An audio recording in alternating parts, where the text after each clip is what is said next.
ask a question that wasn't specifically touched on tonight, but is related to voting reform. Is there any appetite either among Common Cause or in the General Assembly to push for ranked choice voting in Rhode Island? What? What is it? Ranked choice voting. So I can just say on behalf of Common Cause, a little bit about how we've been involved. We're very involved in some states where it's been moving.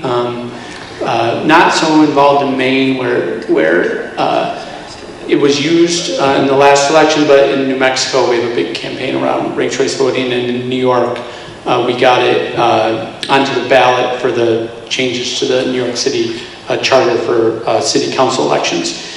We have not built around it in Rhode Island at all. I sat on a study commission, Christina sat on a study commission years ago about alternative voting mechanisms. We have a position in favor of it. We have not necessarily worked on it a lot recently in Rhode Island. There are some outstanding questions about would the Constitution need to be amended in the state that I think haven't been settled. And then there's some technical questions about election administration that would have to be settled. So this was a topic actually that came up on a commission I served on, joint commission for House and Senate on line item veto, which I had a bill in too. But I, just to your direct question, my in-laws are from Burlington, Vermont, so a very progressive area. They did the ranked choice with the mayoral race, and they described it as kind of being a disaster. I myself would prefer just, kind of top two out of the primary.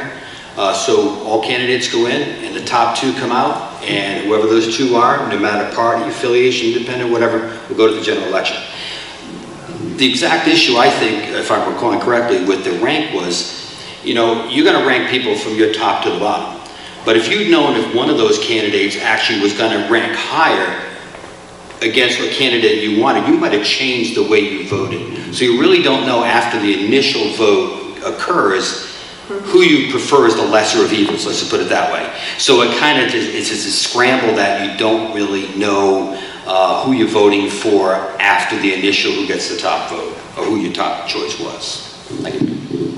And we do educational events, typically in the spring. We could do one about ranked choice voting and the other alternative voting mechanisms, and give people a chance to kind of air their opinions about that. Any other ranked choice voting comments? We should include open primaries in that. Yeah, so maybe we'll have a broader discussion about alternative voting methods. I don't think it's going to happen soon. We can't get early voting for the love of Pete. But we are always, as an organization, looking at what our agenda is going to be.